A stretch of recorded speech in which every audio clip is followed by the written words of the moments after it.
My name is Layla, and I'm 27 years old.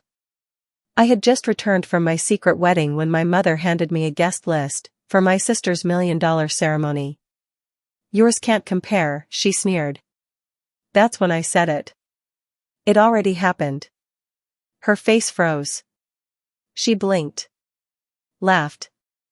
You always were dramatic. But I wasn't joking. And she didn't know who I married, or why. They stole everything from me. My childhood. My choices. My voice. So I married power. I married revenge. I married the very man they once tried to destroy. Now they'll see what real betrayal looks like. Before I continue, tell me your country and the time right now. The cab driver didn't even help me with my luggage. Maybe he assumed someone would be waiting at the gate to collect it, someone in a black suit with white gloves, part of the flawless Farouk family image my mother curated like an art piece. But no one was there. Just me, dragging 2 battered suitcases across the circular driveway of the estate where I used to dream of being seen.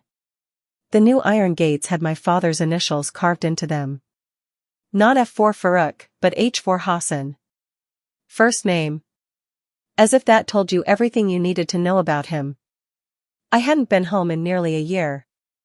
Not since the night I packed my bags without permission, without money, and without a single word to my mother. I remember what she said the day I left. You think your absence will be noticed, Layla? You've never been the headline here. I had swallowed that pain like I always did. But this time I didn't run away to cry. I ran away to become something else. Someone else. And now I was back. Married. Wealthy. Legally bound to the very man they tried to crush. But they didn't know that yet. As I stepped inside, the silence was immediate. Not the warm silence of a place that's resting. The cold, sterile silence of a museum. Everything had been reupholstered in white and gold. Noura's favorite colors. A staff member passed by without looking at me. I was a ghost. Until I heard her voice. Layla. Just that. Flat. Tight. I looked up to see my mother at the top of the curved staircase, wearing a lavender silk robe like a queen who never stepped off her throne. Her makeup was perfect.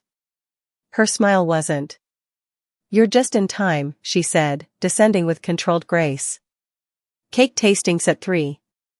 I dropped my suitcase beside the entry table, ignoring the way she looked at it like it was a pile of trash. I didn't know I was expected to participate. Her eyes scanned me. Noura wants you there. For appearances. Then, before I could answer, she added with a false sweetness. And it's not like you're too busy with your own life, are you? I said nothing. Just smiled. Noura's voice floated from the hall. Is that Layla? Moments later, she appeared in white organza, heels clicking like a countdown. Her ring sparkled like it was trying too hard. Oh my God, she said, pulling me into a hug that wasn't a hug. You look so cozy. There it was. The insult disguised as affection. You look radiant, I replied. As always. She beamed. We're announcing our honeymoon destination tonight. Super exclusive. Like, almost too exclusive. Try not to gasp. I wouldn't. Because I'd just come back from mine. A wedding she wasn't invited to. A honeymoon she wasn't even aware happened. With the man she called a nobody in front of my entire family 3 years ago. Now, he was worth more than all of them combined. My father entered the room with 2 men in suits behind him. They laughed at something Noura said, then glanced briefly at me. One asked, "Who's that?" My father waved dismissively. Family. Just family. No name. No title. No presence. I walked past them into the conservatory where Noura's engagement party was being staged. White roses lined the walls. Strings of pearls hung from chandeliers. There were even mock centerpieces of their future home, a 6-bedroom monstrosity built with her fiancé's parents' money. I wasn't allowed to bring a +1. Not that I asked. Zaid and I had agreed we wouldn't crash their illusion. We'd shatter it. The next hour was a blur of tastings, decisions, swatches of linen, and whispered jabs. Don't you miss this? Nira asked me, testing a forkful of raspberry ganache. Miss what? Being the center of attention. Oh, wait, she giggled. You never were. I smiled. It's okay. I found something better. She tilted her head. Like what? Before I could answer, our mother clapped her hands. Okay, girls, we have the guest list announcement coming up. As if it were a royal decree. Everyone gathered in the living room as the digital screen lit up with a slideshow of names and photos. My name wasn't among the top-tier guests. I was grouped under family, extended. I stared at that designation for a full 3 seconds before looking away. And now, my father said, stepping up, we're thrilled to share that a special guest will be joining us, someone very dear to this family. My blood ran cold. Because there were no surprises in this family. Nothing happened without my mother's consent. Nothing was spontaneous unless it had a PR benefit. We were lucky to track him down, my father added, chuckling. Though he's become a difficult man to reach these days. I wasn't breathing. We're honored to announce that Zaid El-Amin has RSVP'd yes. The room clapped. Nira gasped with delight. My mother's smile faltered. I stood up slowly. No one noticed. Nira turned to our mother. Wait, Zaid? As in your old associate? Her mother nodded stiffly. Yes. He was close with your father, once. Until, things changed. Changed? They fired him. Falsely accused him of misconduct. Leaked stories to the press that nearly destroyed his career. All because he uncovered a fraud scheme that could have landed my father in prison. Zaid took the fall. And then he vanished. Only I knew where he went. Who he became. What he built. I helped him do it. And now he was back. My husband. My secret. The room moved in slow motion. A caterer asked me if I wanted more champagne. I nodded, numb. My hands were shaking. Why was Zaid coming here? He had promised to wait. To let me handle it. Unless he wasn't coming as a guest. But as a witness. Suddenly, my phone buzzed. One message. From Zaid. The clock just started ticking. Don't blink. I stared at the screen. Then the front door opened. And every head turned. Zaid didn't walk in like a man seeking revenge. He walked in like he owned the place. A dark tailored suit, not a wrinkle in sight. Silver cufflinks glinting beneath the sleeves. Clean-shaven. Calm. And with that same detached intensity that always made rooms go silent. He didn't smile. He didn't wave. He just nodded politely as murmurs ran through the crowd. Nira blinked. Wait, that's Zaid El-Amin? Her fiancé muttered, I thought he got blacklisted. My mother froze. For a woman who mastered social deception, her poker face cracked for the first time in decades. Zaid's gaze didn't search for anyone. But it found me. I stared at him, heart jackhammering. We'd agreed to wait, to let the marriage breathe in silence until the time was right. This wasn't the time. This was the trap. He moved to greet my father with an extended hand. Hassan, he said smoothly. You haven't aged a day. My father laughed tightly. What a surprise. Didn't expect you to come. Zaid raised an eyebrow. You invited me. And you actually responded? Zaid leaned in, lowered his voice just enough. Didn't want to miss the taste of karma. I swallowed hard. The tension cut the room in half. Nira, oblivious as always, chirped, We're so excited to have you here. You have to stay for the dinner. And the cake. You'll love it, it's rose pistachio. She turned toward the servers. Layla, help me with the napkins? She still thought I was a decoration. A servant in a house I used to call home. We moved toward the staging table, where layers of fondant-covered perfection sat under silver cloches. Did you see his shoes? Nira whispered. Handmade. That suit is probably Tom Ford. Where's he been hiding all this money? My jaw tensed. Oh right, she added. He used to work for Dad. Until he didn't. Kind of messy, that whole thing. Probably still bitter about it. I kept my face blank.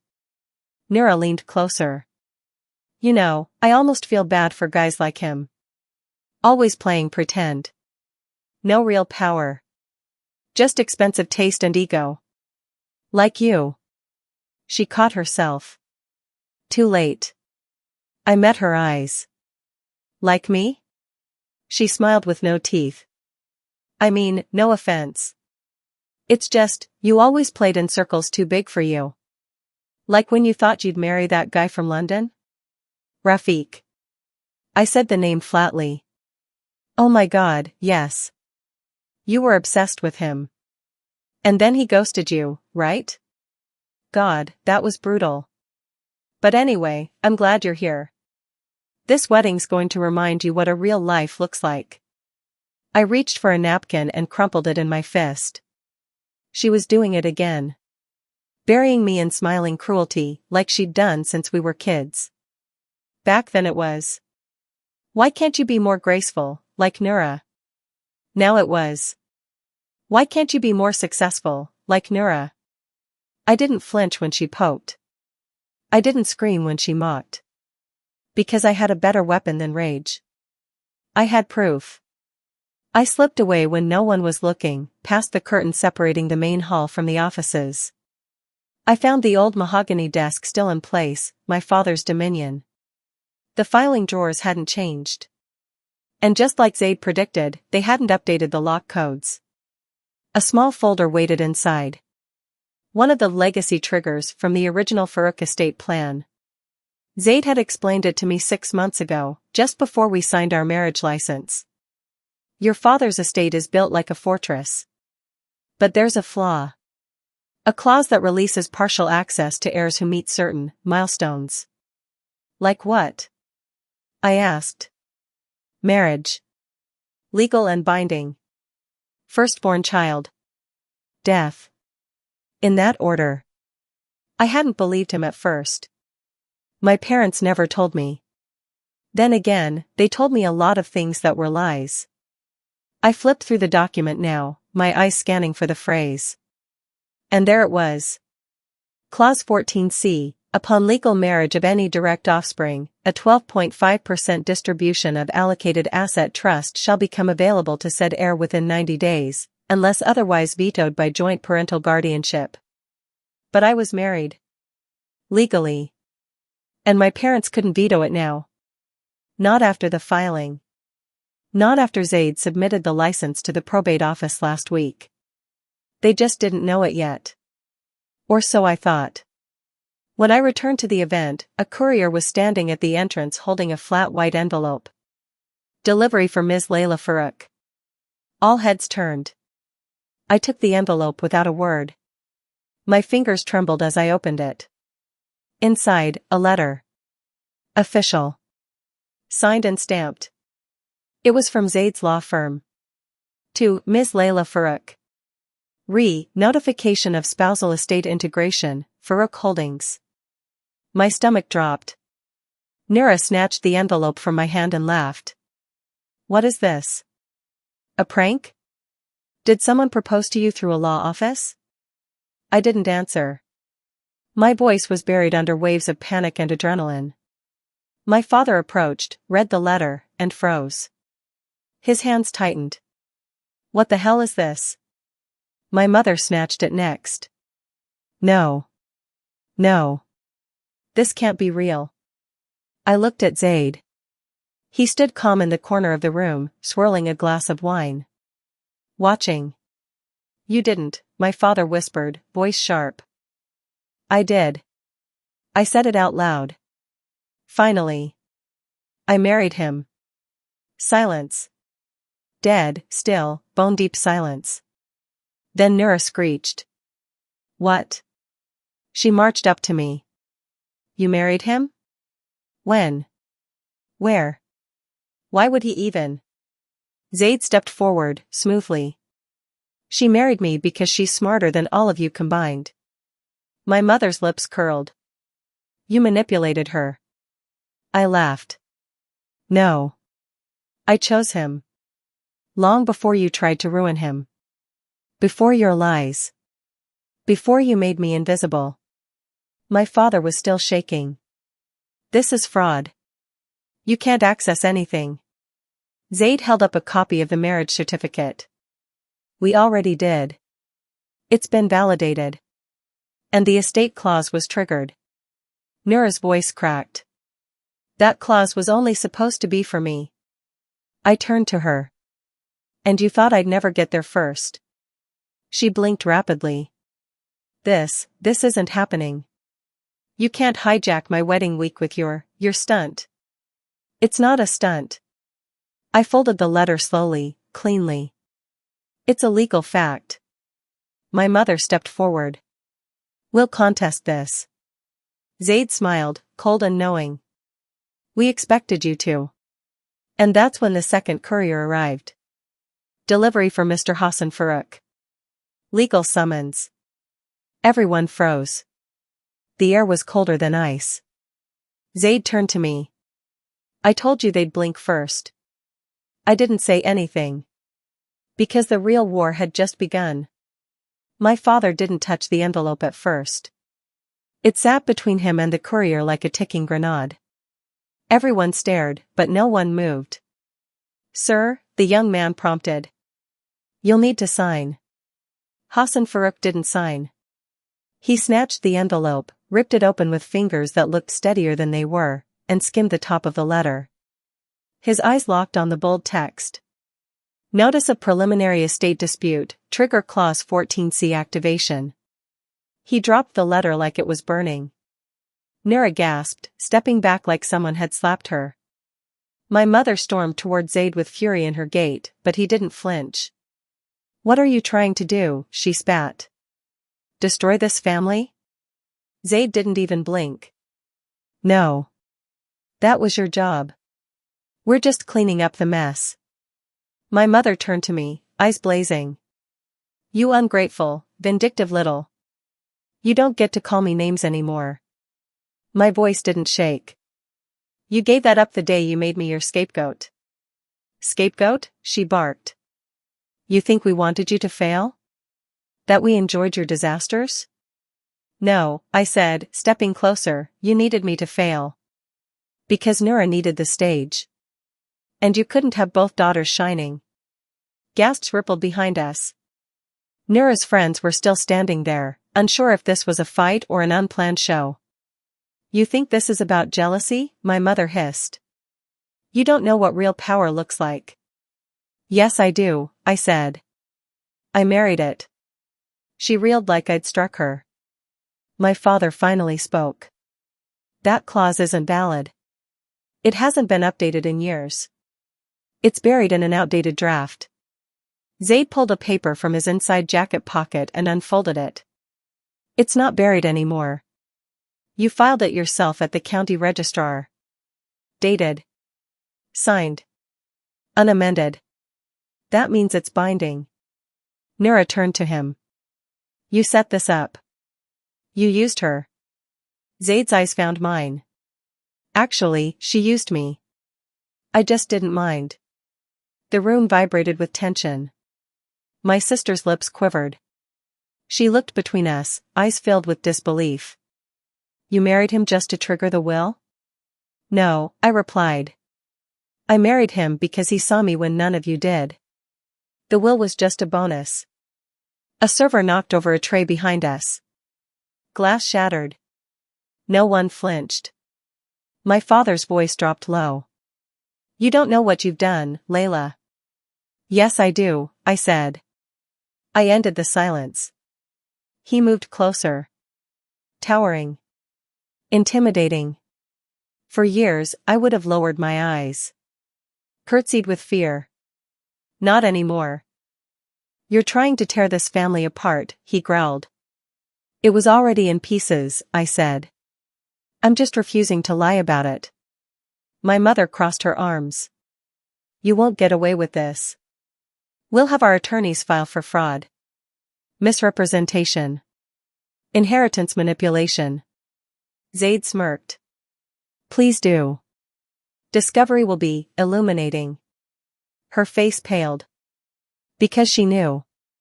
She knew what that meant, all the shell accounts. The misappropriated trust funds. The money funneled into Nura's education that was actually used to buy PR coverage and fake academic awards. Everything she thought she'd buried was about to be unearthed. You think you're clever, she whispered. You think this makes you strong. No, I said. It makes me free. Then I walked into the kitchen. It was the only room in this house that ever felt real. A place where maids whispered truths and burned casseroles behind closed doors. I stood alone for a minute. My breath finally slowed. My fingers trembled as they clutched the edge of the counter. The tears were there, but I didn't let them fall. Not yet. A moment later, the kitchen door swung open. It was my father. He didn't slam the door. He didn't yell. That was what made it worse. You're making a mistake, he said, voice cold and low. There's no honor in legal tricks. You're smarter than this. I turned to face him. Am I? Because you never thought so before. I protected you. No. You erased me. He exhaled, shoulders tight. You're still my daughter. And that's what terrifies you. That I'm not ashamed to admit it anymore. He took a step forward. If you walk into that court hearing with Zaid, you won't just lose our love, you'll lose everything. I smiled through the ache in my chest. Then I've got nothing left to fear. He opened his mouth to speak again, but a voice interrupted. It was our lawyer. Old, careful, loyal to a fault. He stepped into the kitchen, holding an envelope in one hand. Hassan, he said, avoiding my eyes. You should see this. My father grabbed the papers, scanned them quickly, and froze. What is it? I asked. The lawyer looked at me, his expression unreadable. It's a confirmation, he said slowly. The clause was activated. The court has acknowledged the marriage. A distribution review has been scheduled. When? 3 days from now. I watched my father's shoulders sink. The man who built empires. Who had never bowed to anyone. Now cornered. You may have won a battle, he said, voice hoarse. But we'll see what the court says. Then he left. The door swung shut behind him. And I collapsed into the nearest chair. My hands covered my mouth. I laughed, once. Sharp. Bitter. Then let the tears fall. Because even victories hurt. I thought I was alone again. But then Zaid appeared in the doorway. He didn't speak. Just watched me for a moment. Then, softly, you okay? I wiped my eyes. Nodded. No. But I will be. He came closer, placed the marriage certificate gently on the table beside me. They're going to try everything, he said. To silence you. To paint you as ungrateful. Desperate. Manipulative. I looked up. Then I'll paint myself louder. He reached out, took my hand, kissed my knuckles like I was something worth holding. We started the war today, he said. But the real fight's in court. I nodded, staring at the papers. And as I stared, I saw something. A name. An account. Hidden in the filing that shouldn't be there. Something they never wanted me to see. And that's when I realized. This wasn't just about inheritance. It was about covering a crime. I first met Zaid on a Thursday. A gray, metallic afternoon that smelled like rain and rotting ambition. Back then, he wasn't the man in the $1,000 suit. He was a junior analyst in a firm that treated junior analysts like disposable silverware, polished for meetings, tossed after quarterly reviews. The firm? Farouk and Partners. My father's legacy. My sister's future. My personal hell. I was 22, just out of grad school, hired as a favor to the family. A glorified intern who was expected to smile, fetch coffee, and keep her mouth shut. Zaid didn't smile. Didn't fetch anything. Didn't keep quiet. That's what made them hate him. He was brilliant. Efficient. Dangerous. He could spot a pattern in a sea of nonsense. A red flag in a field of green lights. And one day, he found one. A report. A misfiled transfer. A small anomaly that pointed to a much bigger lie. A shell company linked to offshore accounts. At first, he thought it was a mistake. He brought it to my father. And the very next day, he was let go for ethical violations. Blacklisted. Shamed. Humiliated.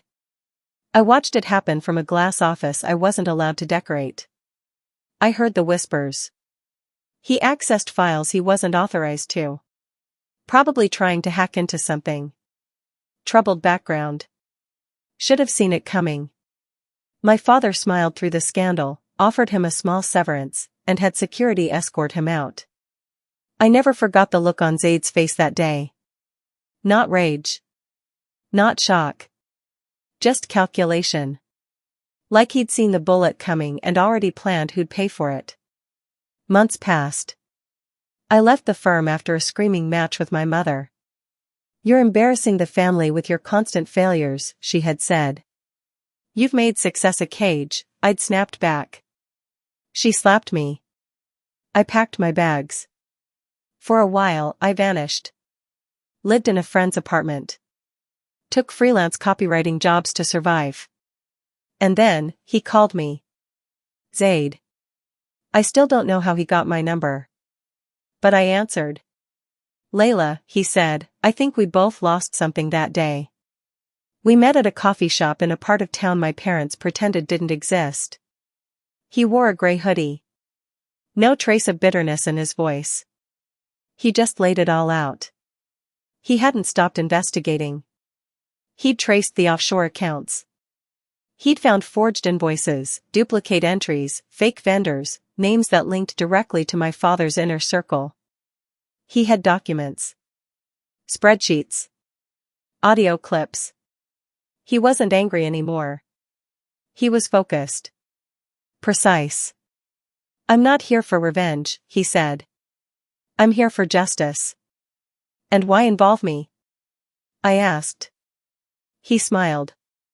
"Because you're the key to the vault." I should have walked away. I should have been afraid.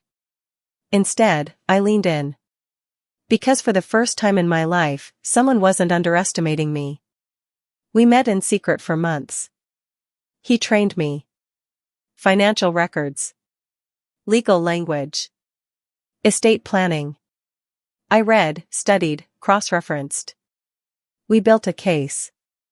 But somewhere along the way, something shifted. In the long hours. In the late-night files. In the moments when he'd pause to ask if I'd eaten. When he printed pages in larger fonts because I had migraines. When he walked me home in silence. It wasn't a fairy tale. It wasn't romantic. It was real. He didn't treat me like a pawn. He treated me like a weapon. And I wanted to be one.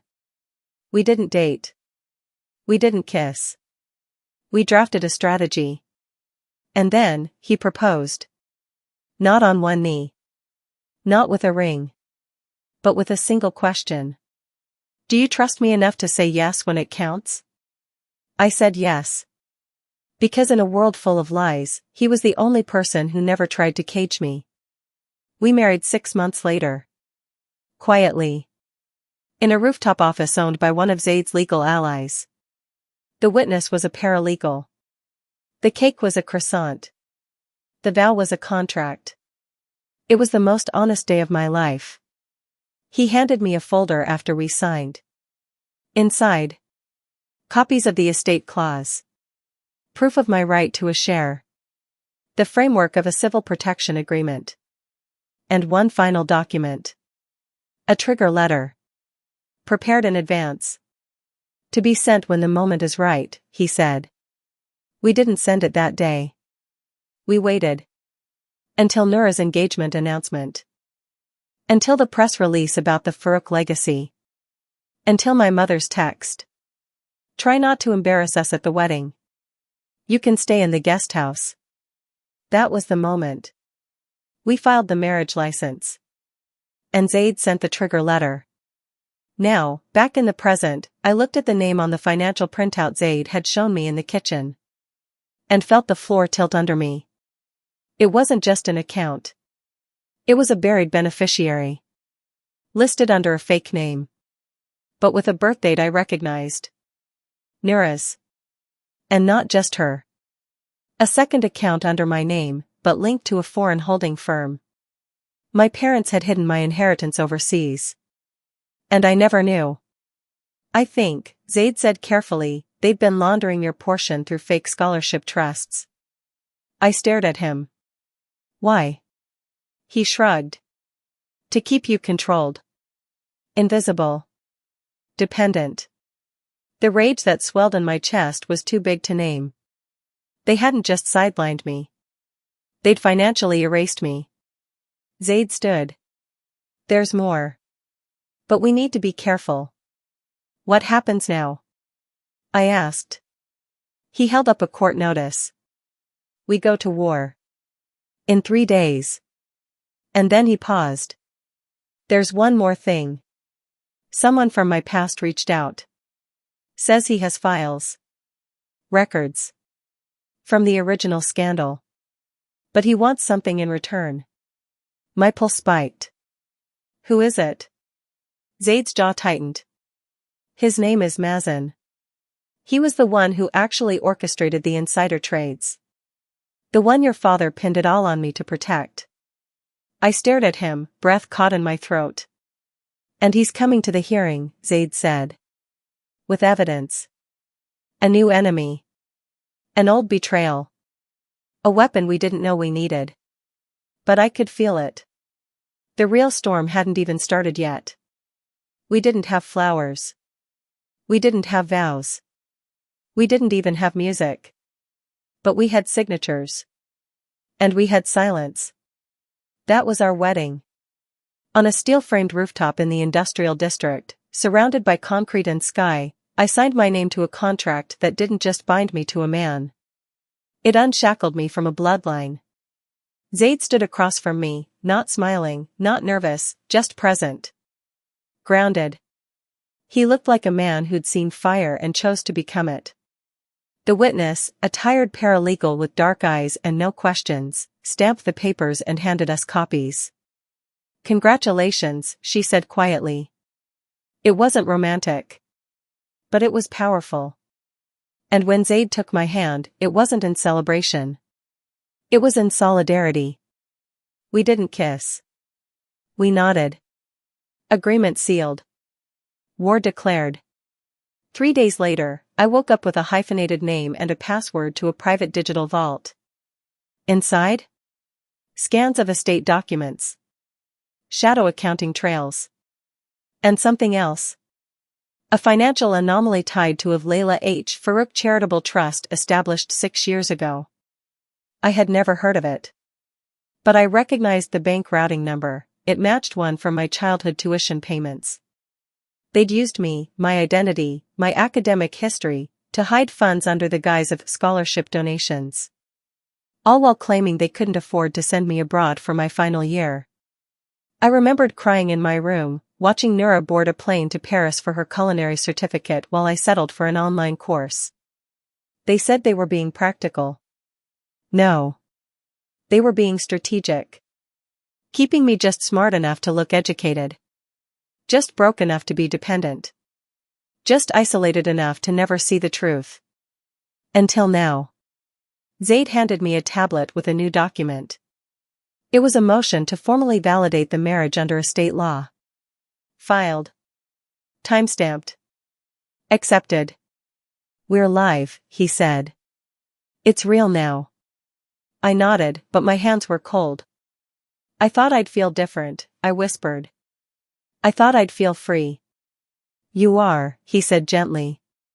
But freedom has enemies. We decided not to tell anyone. Not yet.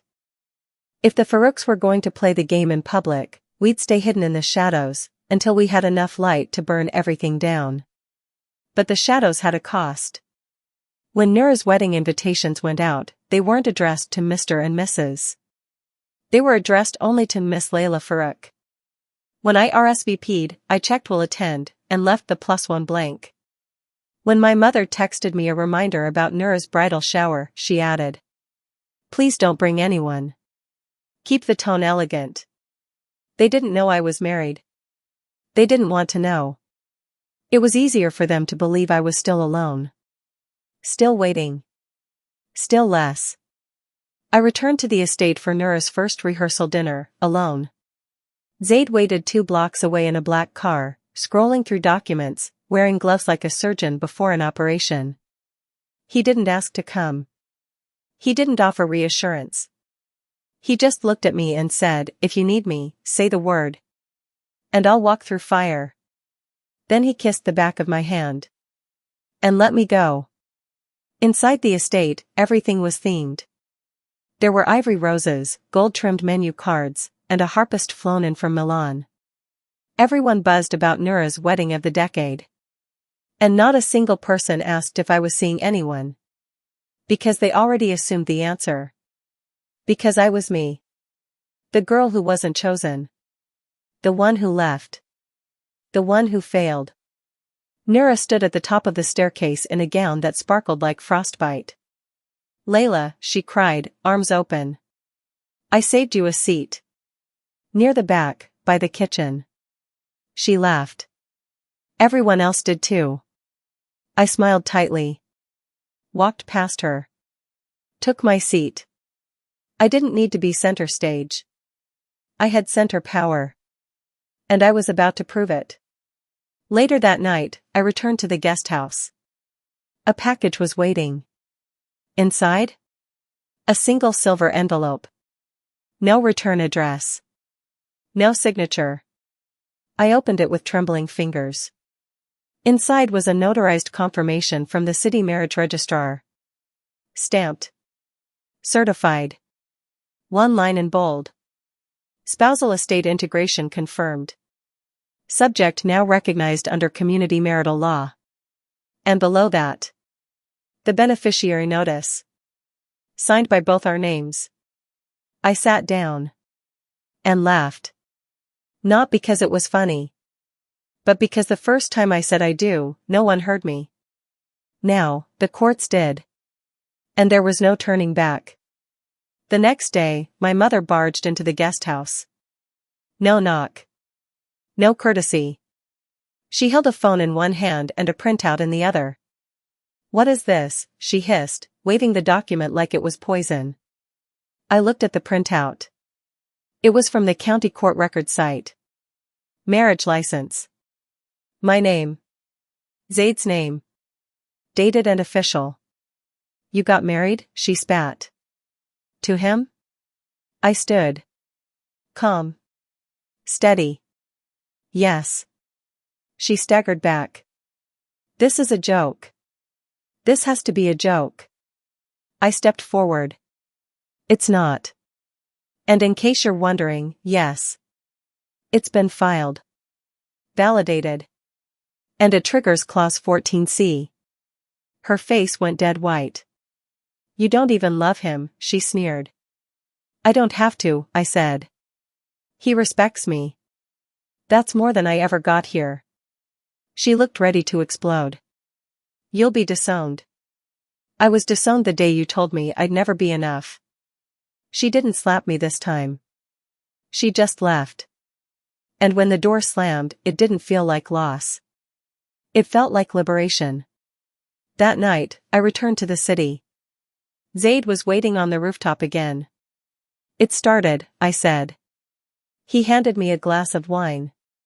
It gets worse from here, he warned. They'll go after your reputation. Your sanity. Maybe even your marriage.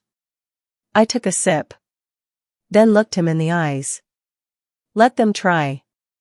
The following morning, a letter was delivered to the Farouk estate. The family opened it during Noura's brunch. It was short. Simple. An official update to the estate registry. The new title read: Mr. and Mrs. Zaid El Amin, legal beneficiaries, activated clause 14C. My mother dropped her mimosa. My father stopped speaking mid-sentence.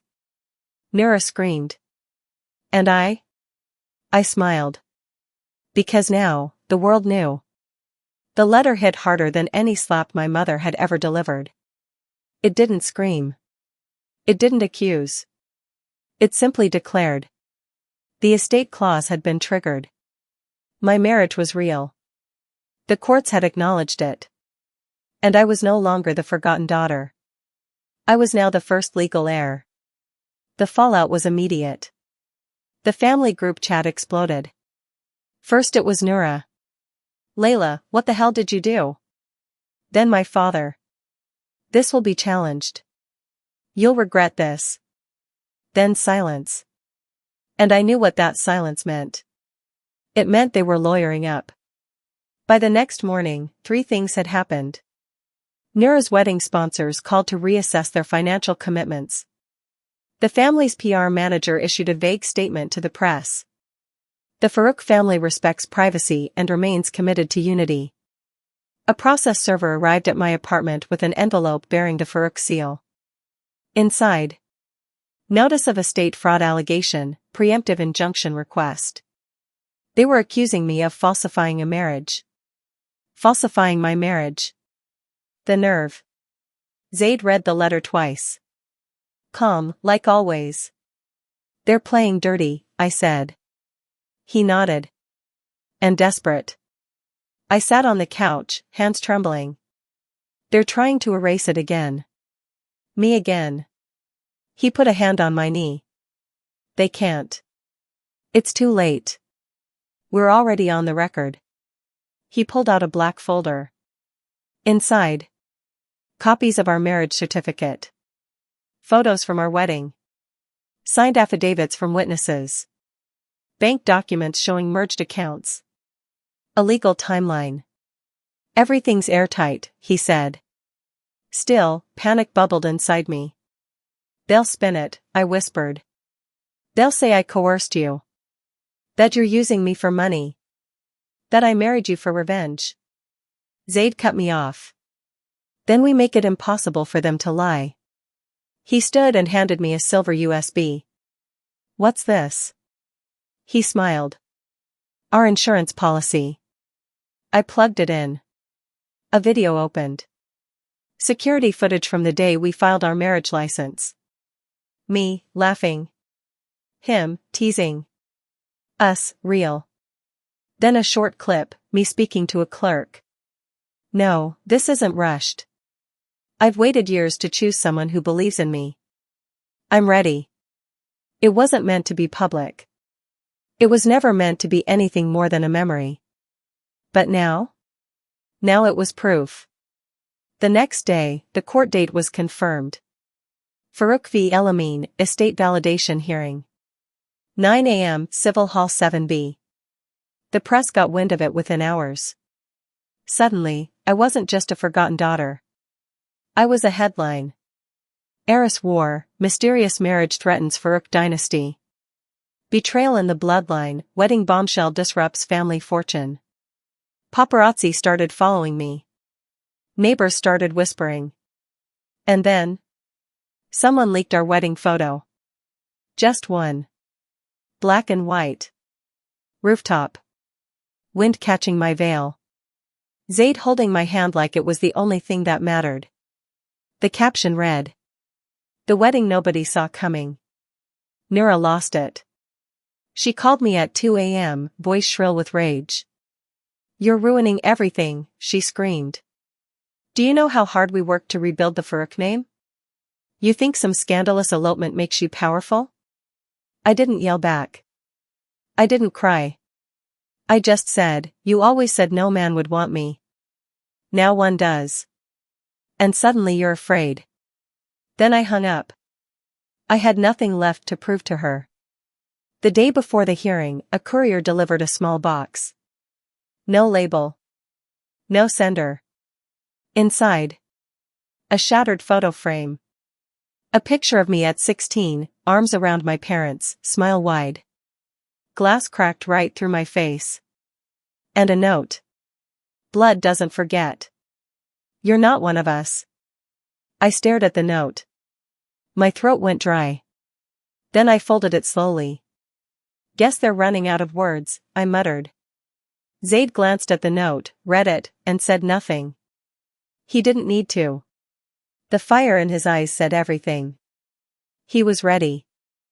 Court morning arrived like a hurricane. Cameras lined the street outside. Protesters held signs. Justice for family first. Greed destroys bloodlines. Reporters shouted questions.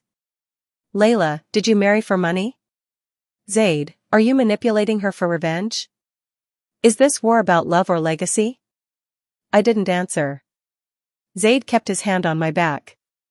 We walked in like we were bulletproof. Inside courtroom 7B, the Farouks sat in the front row, my father stone-faced, my mother perfectly styled, Nura glaring daggers. Their lawyer, a bulldog in pearls, stood ready. Our lawyer, Zaid's old mentor, smiled warmly at us. Ready to light the match, she asked. Ready to watch them burn, Zaid replied. The judge entered. The room rose. Today we review the validity of the marriage between Layla Farouk and Zaid El-Amin as it pertains to Estate Clause 14C. She scanned the room. The court acknowledges both parties have submitted full documentation. We will begin with testimony. Zaid went first. He spoke clearly. Calmly.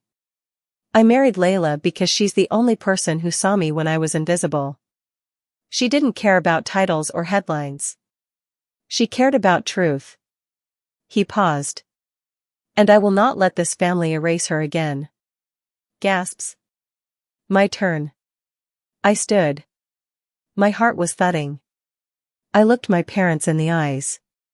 And said. I was never meant to win in this family.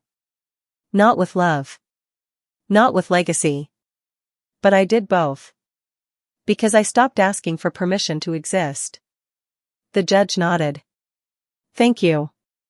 Now let's address the Farouk challenge. Their lawyer stood.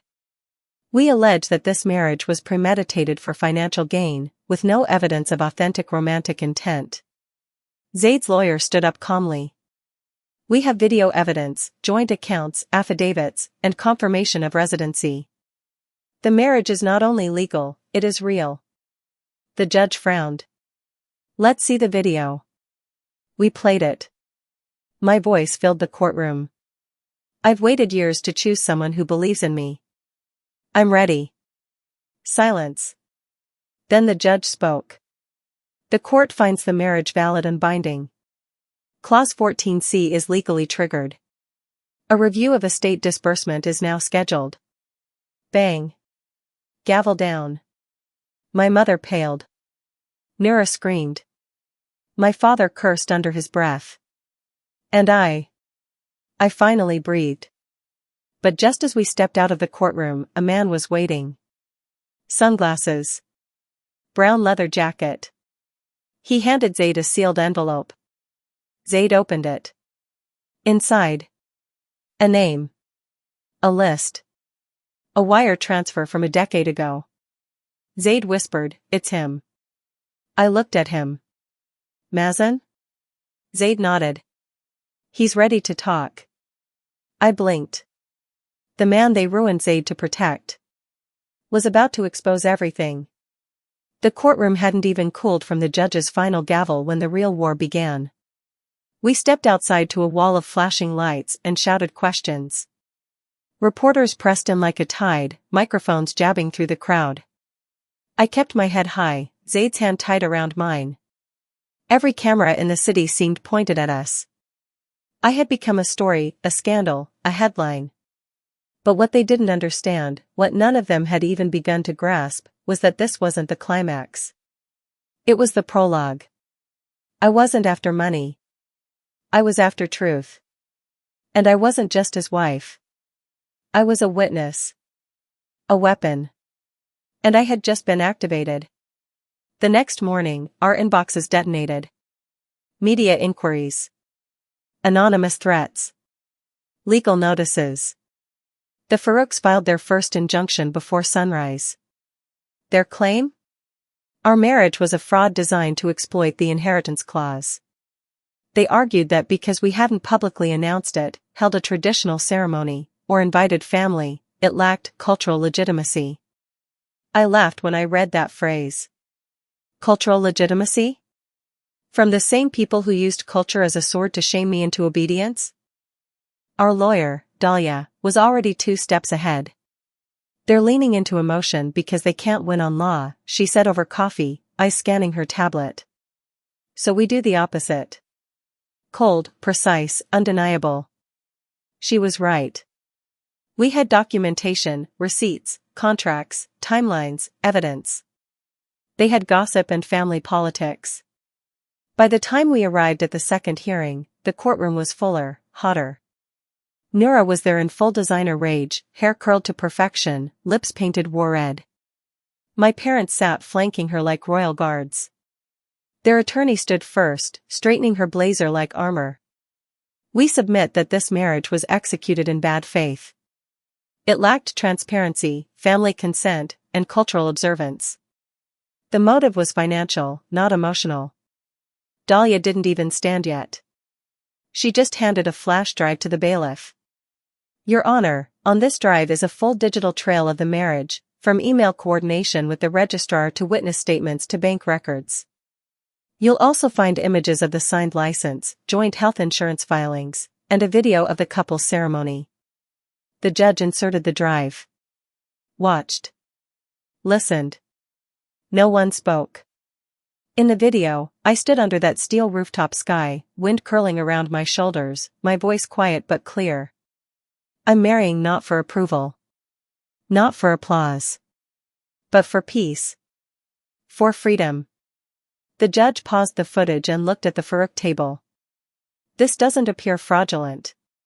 My mother leaned over, whispered something to the attorney, who turned and said, we request an additional hearing to challenge spousal intent.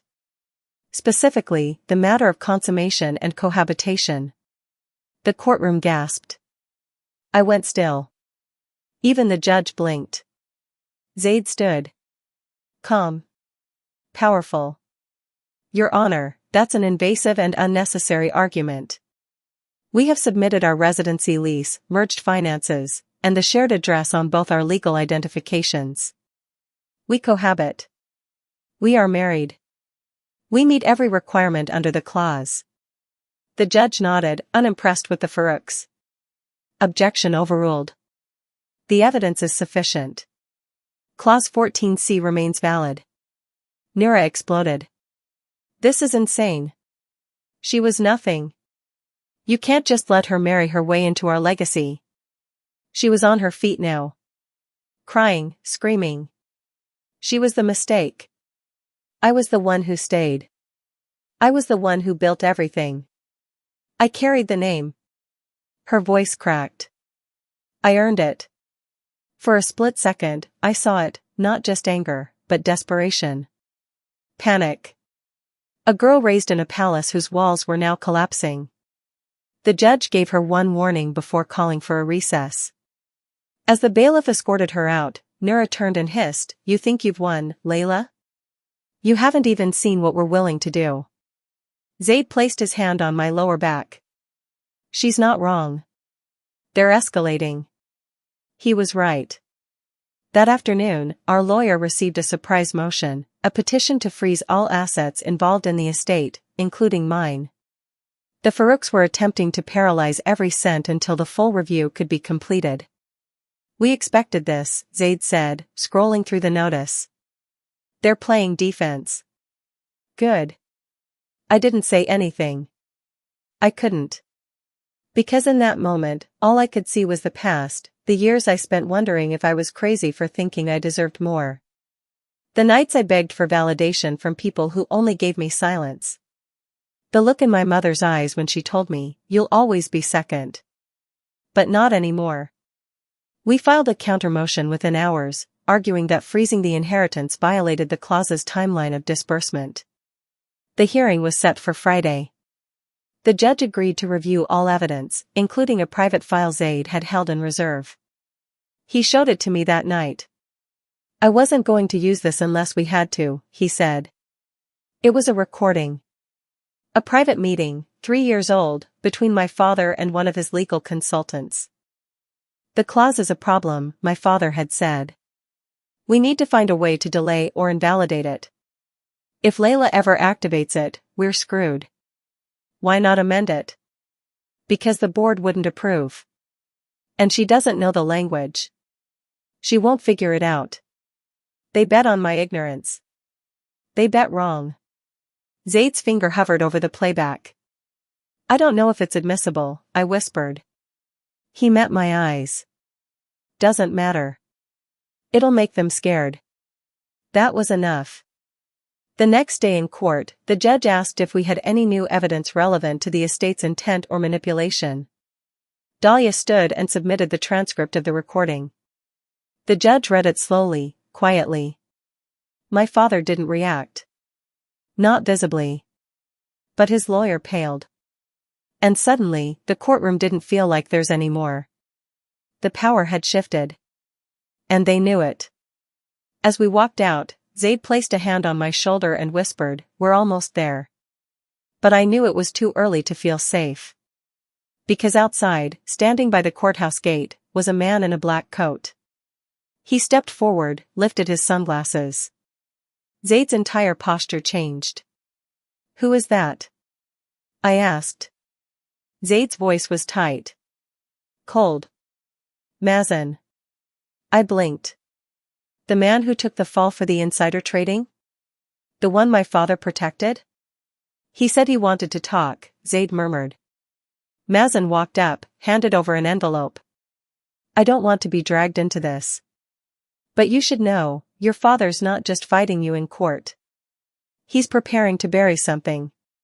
Something big." Then he walked away. Inside the envelope, bank transfers. Dates. Offshore accounts. One of them linked to a recent wiring, days after our marriage. A bribe. A new cover-up. Zaid turned to me, face pale. "He's buying silence." I stared at the paper. "Then we need to make noise." And that's when I knew, this wasn't just about inheritance anymore. This was about justice. 2 days after the courthouse eruption, I woke to the sound of my name trending on every major tabloid site in the country. Layla Farouk, the forgotten sister turned fortune hunter. There was a grainy image of me walking out of the courthouse, mid-blink, made to look like I was sneering. Another photo showed Zaid holding my hand protectively, framed to seem like manipulation. Headlines called me a mystery bride, strategic seductress, and ungrateful heiress. I sat frozen at the breakfast table, phone in hand, my coffee going cold. Nura had gone public. She'd sold a story to The Column, one of the biggest gossip media networks. In the exclusive interview, she painted herself as a heartbroken sister blindsided by my secret wedding. She said I had a history of unstable behavior, that I suffered from deep insecurity and struggled with abandonment. She spoke about how she tried to reach out but was shut out by Layla's emotional walls. And then she dropped the bomb, suggesting that Zaid had known her first, that he may have used past flirtation with Nura to get to the family trust. My stomach turned as I read every carefully worded betrayal. There was no direct lie, no clear slander, but every sentence dripped with manipulation. And the internet bought it. People in the comments called me a leech. A homewrecker. A disgrace. She's clearly just bitter her younger sister got everything, one comment read. Another said, Zaid's using her. This is revenge wrapped in romance. Zaid's jaw clenched when he saw the article. He scrolled in silence, then finally muttered, "She's more dangerous than I thought." Dahlia called an hour later. "We need to respond. If we don't, the court of public opinion could start to affect legal perception, especially with the estate board watching."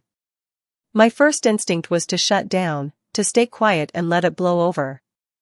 That's what I'd always done. But I wasn't that girl anymore. I wasn't hiding. Not for them. Not for anyone. "No," I said. "We're not responding with a press release. I'm filing a lawsuit." Dahlia was silent for a beat. "You're sure?" "Defamation," I said. "Emotional distress. Intentional sabotage of a legal marriage." Zaid gave me a slow, surprised look. "You're suing your sister?" I nodded. "She drew blood. I'm going for the vein." We filed within 48 hours. The suit was aggressive. Specific. Brutal.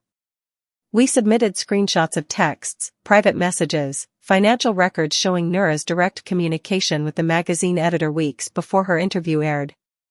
She didn't react emotionally to my marriage. She planned her attack. Premeditated humiliation. Purposeful misinformation. By the end of the week, social media split down the middle. Some called me brave. Others accused me of tearing the family apart.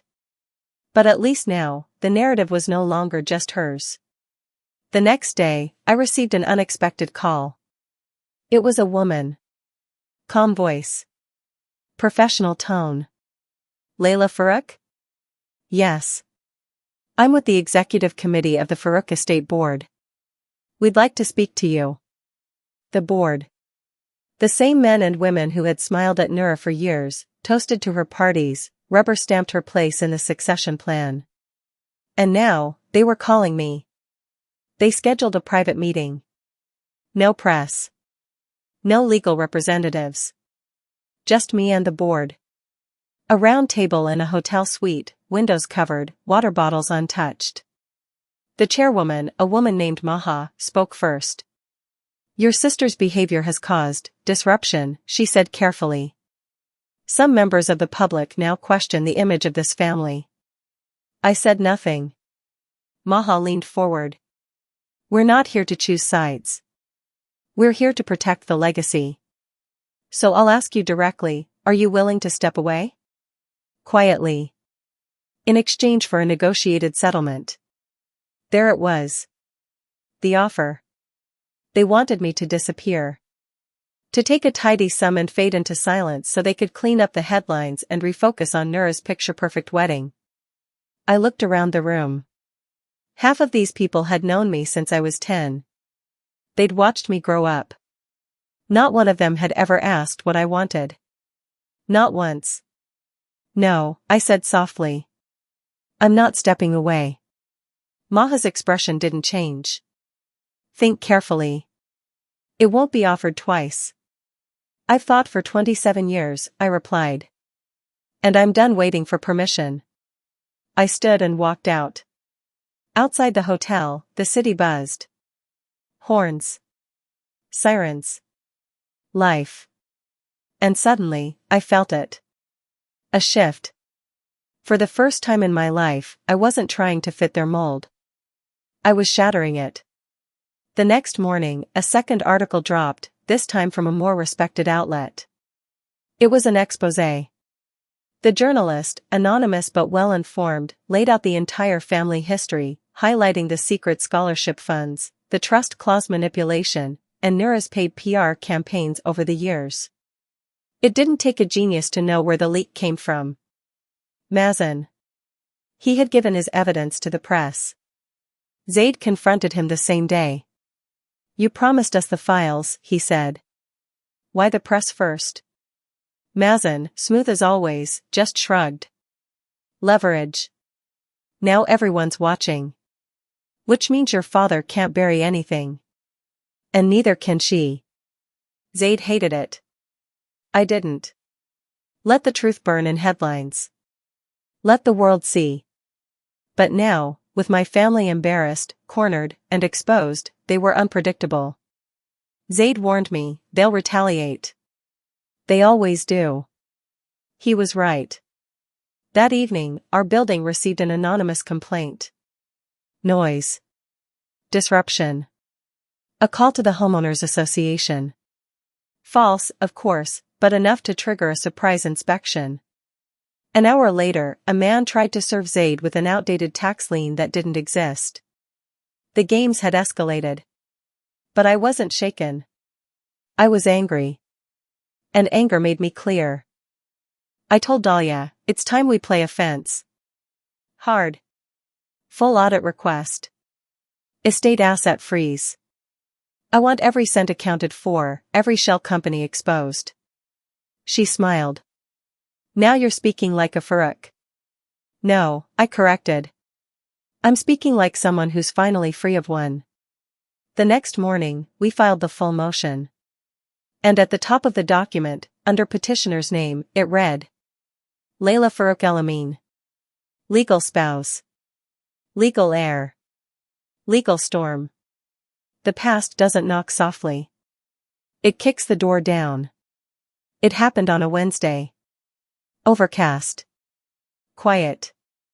Zaid and I were sitting at our kitchen counter, reviewing the audit filings, when the knock came, 3 quick raps, then silence. We exchanged a glance. We weren't expecting anyone. Not a delivery. Not Dahlia. Not even our building manager. Zaid opened the door. And there he was. Mazen. He looked older than the photos I'd seen. Not old by age, but by consequence. His eyes were sharper, his jaw clenched too tight, and his hands never stopped fidgeting. He wore a leather jacket and dark jeans, like he couldn't decide if he wanted to look like a businessman or a threat. You said you had more, Zaid said without letting him in. Mazen smiled, thin and humorless. I do. And I'll give it to you. But not for free. Zaid narrowed his eyes. I'm not paying you. Mazen raised both hands. I don't want money. I want immunity. From what? I asked, stepping into view. His gaze flicked to me and lingered. Ah, the infamous wife. You really did marry her. Smart move. Answer the question, Zaid snapped. I was part of it, Mazen admitted. 10 years ago, I helped move the first batch of money into an offshore structure. I didn't ask questions at the time. I just followed instructions. Whose instructions? I asked, already knowing. Hassan Farouk, he said without blinking. Your father. And your mother knew, too. She signed off on a dummy scholarship fund set up to hide the real source. My throat tightened. I wasn't surprised, but hearing it out loud made it real in a way that shook me. They didn't just overlook me. They didn't just sideline me. They used my name to commit financial fraud. My academic records. My university ID. They made me an accomplice to their crimes without me ever knowing. Mazen continued. There's more. A lot more. Internal memos. Email threads. Audio logs. But if I give them to you, I want full indemnity. You get the power. I stay clean. Zaid's jaw tightened. That's not how the law works. Then make it work. I'm not going down with them. I stepped forward. Give us the files. If you're really afraid, let us use them first. We won't hand you over. But if you're lying to us. He nodded once. Fair. He handed Zaid a flash drive, then looked at me again. You know, they never expected you to fight back. You were just the quiet one. The shadow. The soft edge of a sharp family. But now I'm sharper than all of them, I said flatly. Mazen smiled. Exactly. He left without another word. Zaid closed the door and locked it twice. We plugged the flash drive in. Dozens of folders. Hundreds of documents. My name littered across multiple accounts. Payout structures disguised as school grants. Contracts with fake consulting firms signed in my name, never filed, never taxed. And one folder labeled internal, contingency. Inside? Audio. Zaid clicked play. If she ever finds out, my father's voice said, cold and calm, we'll frame it as her mistake. Say she accessed the wrong file. Say she was tricked. We'll discredit her. Quietly. My mother's voice followed. She's emotional. It won't be hard. The world went quiet in my ears. My face burned. Zaid reached over and stopped the playback. They planned this, I whispered. Years ago. They knew the clause could be activated. They knew I might figure it out. And their first thought was not how to fix it, but how to crush me. Zaid said nothing. He didn't need to. His hand closed over mine, firm and grounding. That evening, I sent Dahlia the files. All of them. She called 10 minutes later. This changes everything, she said. This isn't just about the inheritance anymore. This is criminal conspiracy. They forged your signature. Laundered money using your records. We can't just fight this in civil court. We're taking this to the state attorney. I nodded slowly. Do it. Dahlia hesitated. Layla, you understand, if we do this, they'll retaliate. Viciously. They'll paint you as a traitor. A bitter daughter. A publicity-hungry failure. They've already done that, I said. I'm just responding now. She hung up. The silence that followed wasn't peaceful. It was heavy. It was the quiet before a courtroom storm. The next morning, we received the first threat. An anonymous email. No signature. Drop the case. Or everything burns. Attached was a photo, Zaid leaving his old firm. Me entering a coffee shop alone. Our apartment number, circled. Zaid sent it straight to a cybersecurity firm. They traced the IP to a throwaway location in the city. No identity. No trail. But the message was clear. We were being watched. That afternoon, the building's security found evidence that someone had tried to access our floor from the emergency stairwell. They didn't get in. But they tried. I looked at Zaid. They're scared. He nodded. And when scared people have power, they become monsters. I knew what I had to do. That night, I posted a video. Not a glamorous one. No filter. No script. Just me, sitting on my couch, staring into the lens. I didn't ask to be born into power. But I did ask to be respected. And when that was denied to me, I walked away. Quietly. Respectfully. But now I've returned, not to beg, but to reveal. The people you worship, the ones you think represent tradition, family, legacy, they lied. They stole. They erased. I paused, then said the truth. I married a man they tried to ruin. I activated a clause they tried to hide. And now, I'm exposing the rest. Not because I want their wealth. But because they used my name to build it. The video went viral in hours. By morning, hashtags exploded. Hashtag Justice for Layla. Hashtag Farouk Files. Hashtag Daughter Not Pawn. Public opinion began to shift. But I didn't feel vindicated. I felt ready. Because this wasn't a battle anymore. It was a reckoning. And I was leading it. They called it a family meeting, as if the word still meant something. As if gathering in the same room after trying to destroy each other was just another Tuesday in the Farouk household. The invitation came from my father's assistant, not even from him directly, and it was phrased like an executive summons, not a reunion.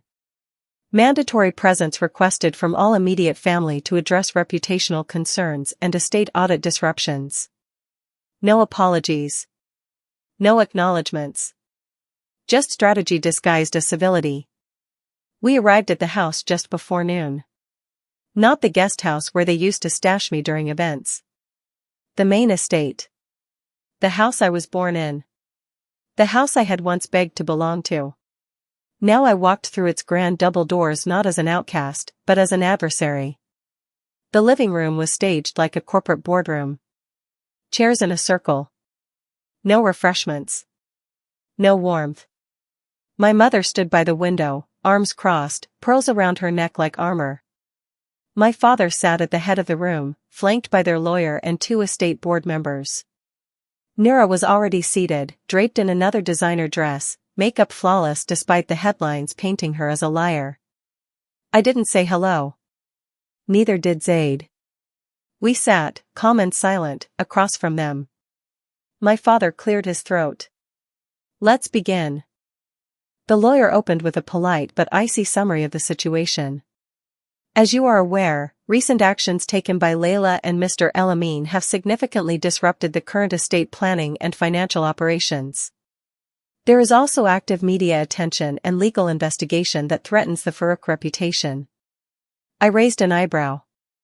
You mean, there's an investigation into your crimes? My mother's jaw tightened. Lower your voice. I haven't even raised it yet, I replied. My father spoke, steely and low. Layla, you've made your point. You wanted recognition. You wanted access. You wanted to be seen. Consider it done. But if you continue this public crusade, you will destroy everything this family built. I'm not destroying anything, I said. I'm revealing what you buried. Nura scoffed. You think people care about your victim monologue? You're nothing but a... Careful, Zaid cut in, his voice quiet but lethal. We're still in a legal cooling period. One more defamatory statement and your sister has grounds for another lawsuit. Nura folded her arms and looked away, seething. The board member closest to my father leaned forward. Layla, we're willing to mediate. If you withdraw the criminal complaints and defamation charges, we can restructure your portion of the estate to reflect your current legal standing. You'll receive an accelerated disbursement. Clean. Quiet. No press. No further scandal. I blinked slowly. You want me to be bought? Again. We're offering you peace, my mother said. No, I replied. You're offering silence. The room tensed. Then I dropped the folder I'd brought onto the center table. Documents. Wire transfers. Emails. The forged scholarship records with my name. The audio transcript from the contingency folder. My father paled. My mother said nothing, but her eyes darted to the board members, watching their expressions stiffen. This is a copy, I said. The originals are with the authorities. But I figured you deserved to see what's already on record. Where did you get this? My father growled. Zaid smiled faintly. You should have treated your accomplices better. Some of them grew a conscience. You think this makes you strong? My mother asked, stepping forward. You think being ruthless makes you powerful? No, I said. I think telling the truth, when everyone expects you to shut up, makes you dangerous. The board members whispered among themselves. One of them stood. This changes everything, she said. If these documents are authentic, we'll need to freeze several accounts and issue an immediate ethics review. My father tried to interject. These files were stolen. No, I cut in. They were delivered by a man you tried to destroy. Just like you tried to destroy me. Nura stood abruptly. You can't do this. You don't get to erase me. I turned to her slowly. I'm not erasing you, Nura. I'm just not letting you erase me anymore. She laughed, short and bitter. You were never worth erasing. You were invisible. I felt the heat rise in my chest, but I didn't break. Not this time. Then why are you so scared now? I asked. She froze. My father slammed his fist on the table. Enough. The room went dead silent. He stood, furious. You want to bring down the family, Layla? Then know this, if you pursue this audit, this legal circus, this war, you'll be responsible for the collapse of your own legacy. I stood too, lifting my chin. I never had a legacy. I had silence. You gave Nura the throne and gave me the scraps.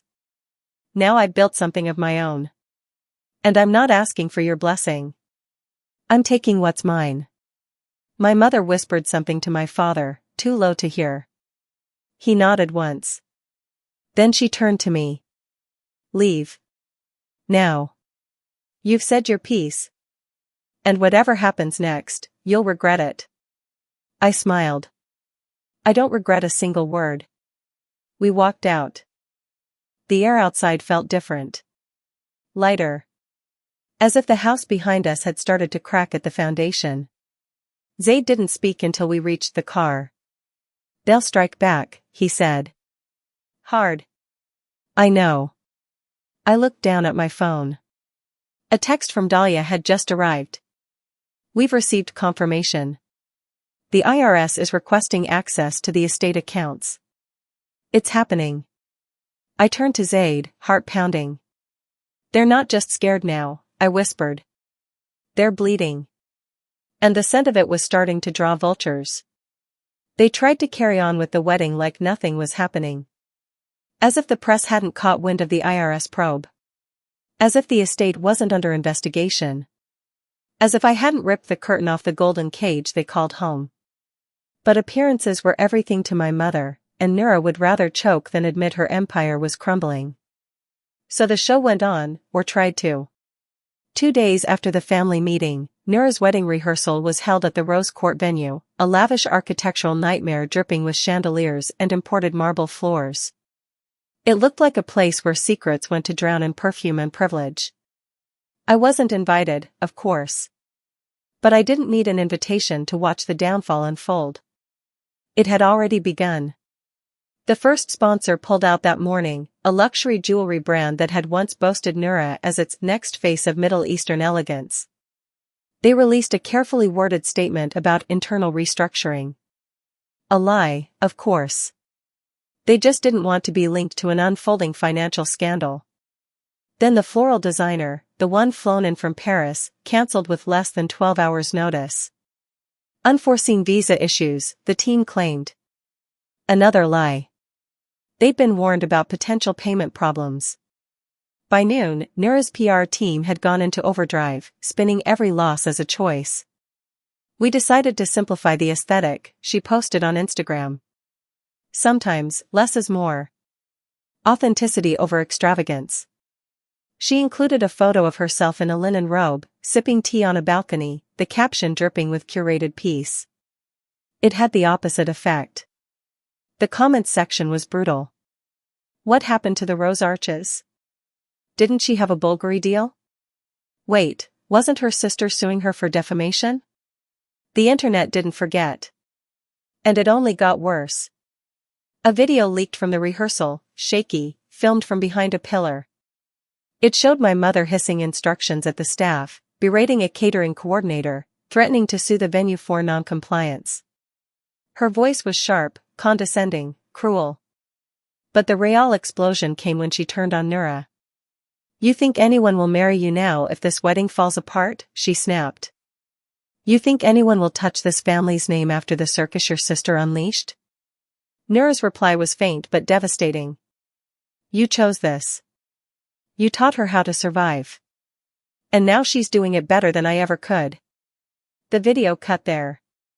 But it was enough. It went viral in hours. And suddenly, the narrative flipped. People saw through the gloss, the curated elegance, the practiced smiles. They saw a family in collapse. And I didn't post a word. I just watched. Quiet. Measured. Patient. Because truth didn't need a stage, it needed space. Zaid kept watch over every development. They'll try to spin this again, he warned. The moment they regain ground, they'll paint you as the villain all over. Let them, I said. I'm not here to win hearts. I'm here to end illusions. Still, I wasn't immune to the ache. This was my family, once. I remembered birthdays where I blew out candles alone while Nura danced with the guests. I remembered school plays where I waited in the wings, eyes scanning for my mother, only to see her slip in at the end and leave before the applause.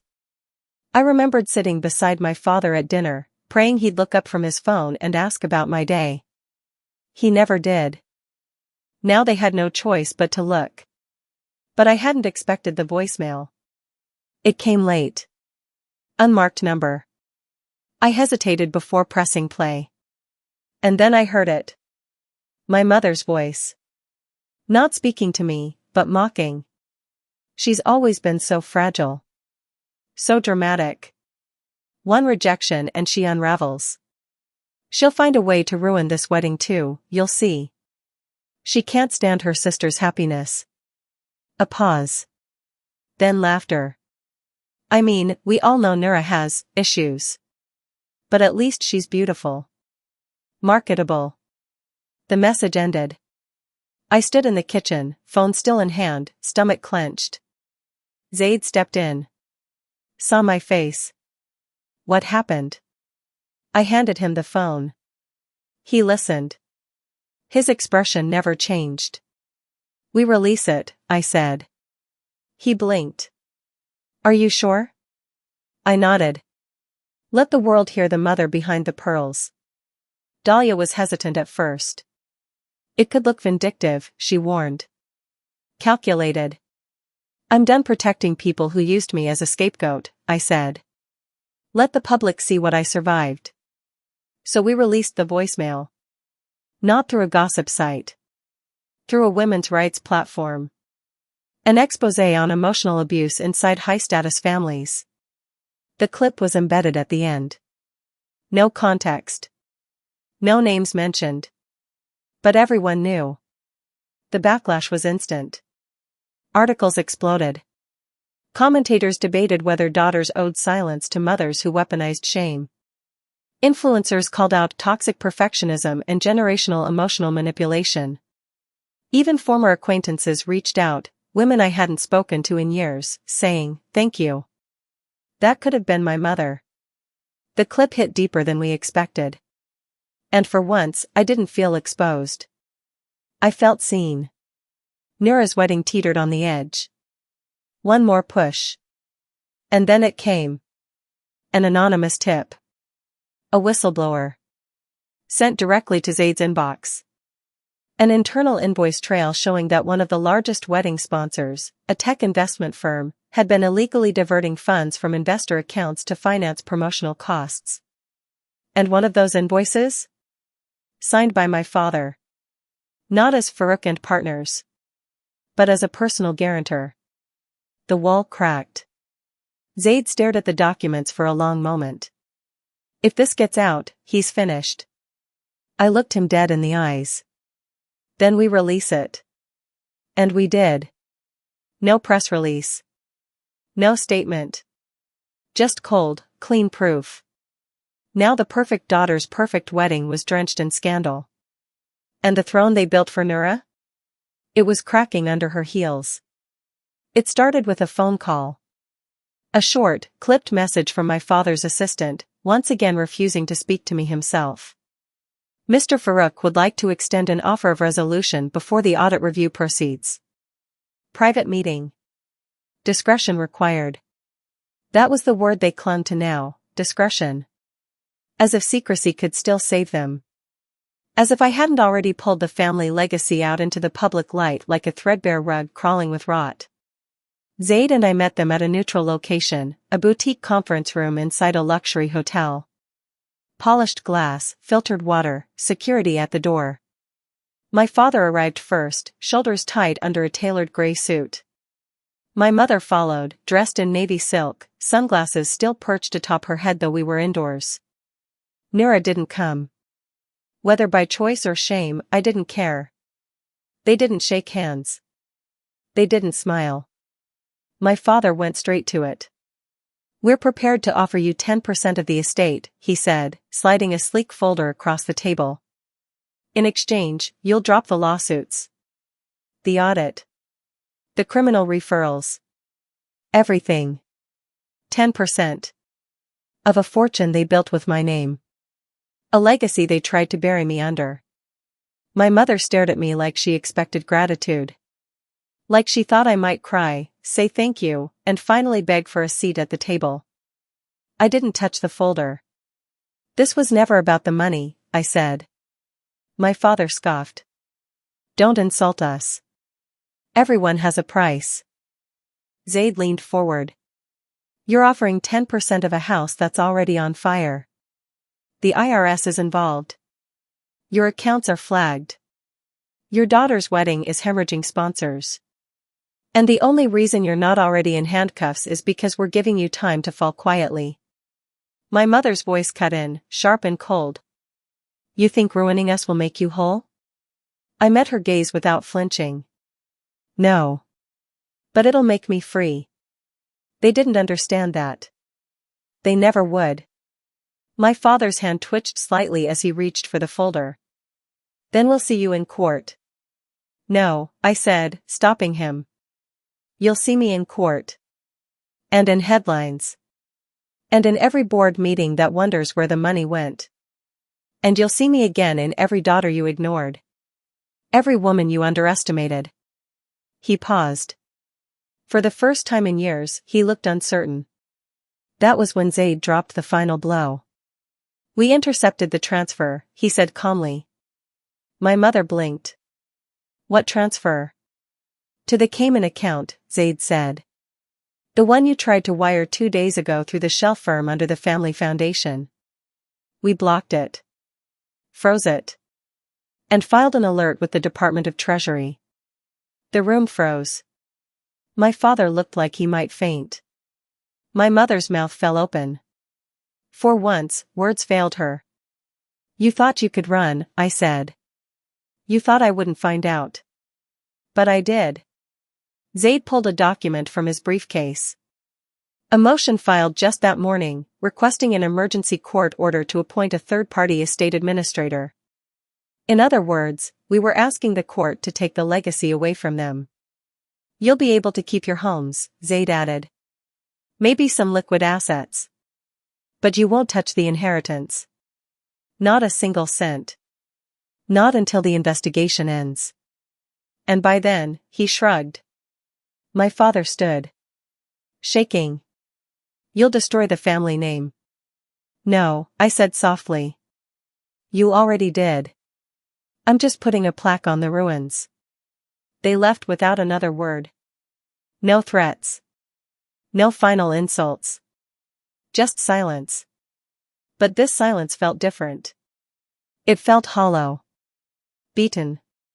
That night, we received word from Dahlia that the court had approved our motion for emergency oversight. A trustee would now oversee all estate assets. Every transaction, every clause, every past payment, under scrutiny. And then came the last move. Zaid handed me a stack of papers the next morning. If you want it done, now's the time. It was the will. The rewritten version. Updated with new names, new structures. Equal distributions across verified family members. Oversight committees. Legal clauses protecting against internal fraud. And at the top, beside the title. Initiated by Layla Farouk El Amin. As rightful heir. As legal spouse. As executor of truth. I signed it. Hand trembling only slightly. The moment I did, it felt like something cracked loose in my chest. Not relief. Not yet. But release. The weight of years. Of shame. Of silence. Zaid watched me with quiet pride. You did it. I shook my head. Not yet. Because justice didn't feel like fireworks. It felt like survival. The headlines shifted within days. Farouk Empire reorganized amid investigation. Heiress forces reform after decade of fraud allegations. My mother didn't appear on television anymore. My father resigned from the board of 3 major firms. Nura's wedding was postponed indefinitely. And the world? It started to see me as something other than a shadow.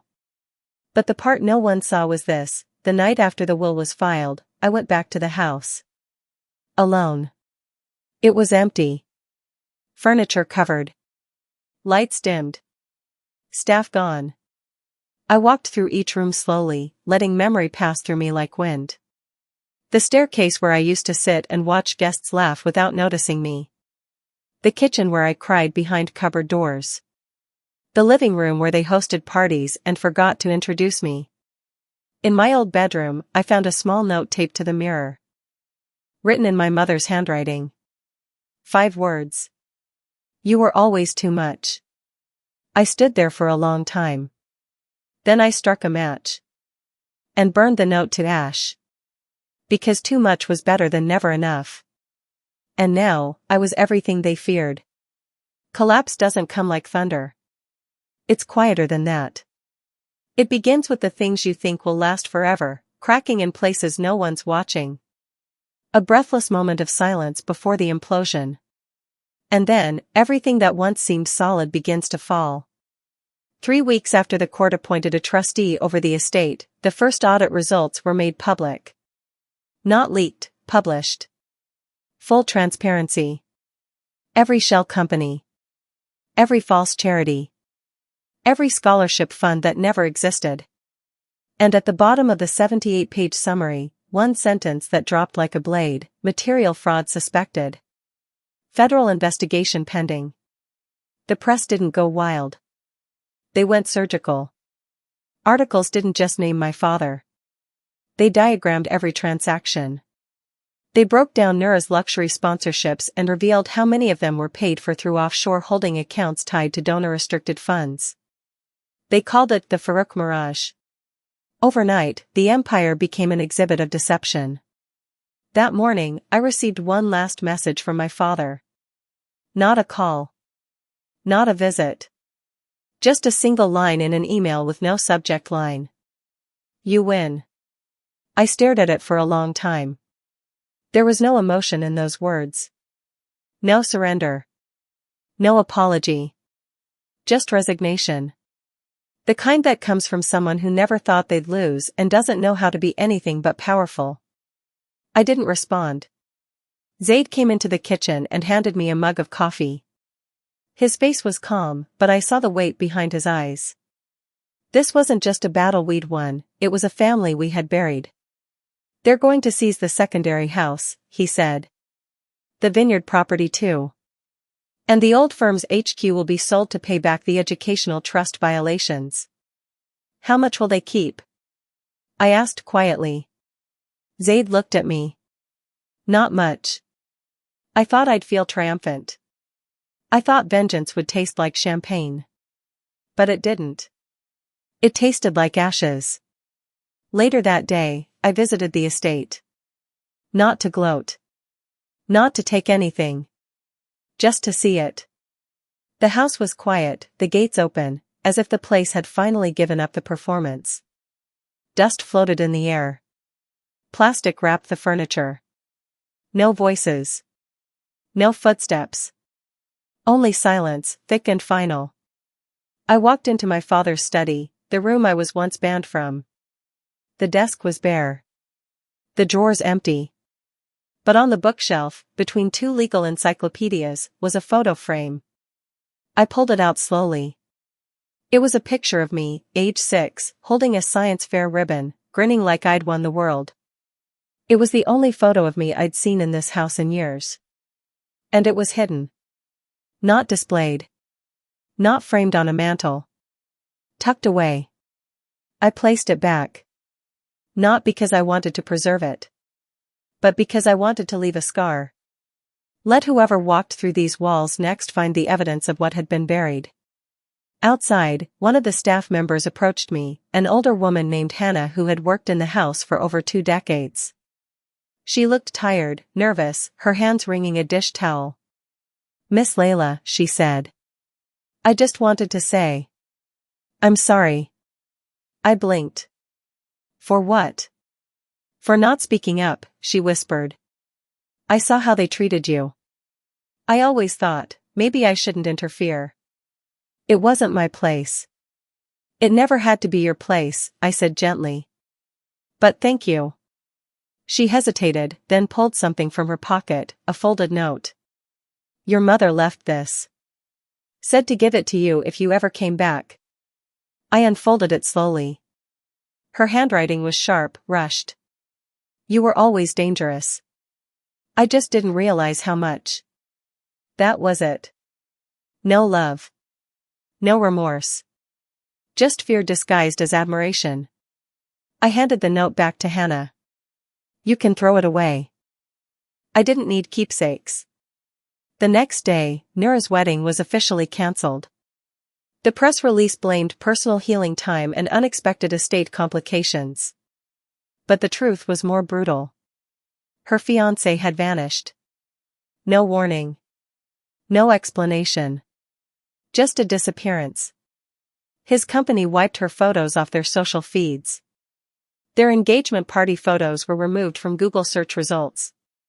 He ghosted her the way she once ghosted the humanity in all of us. Dahlia called the next morning.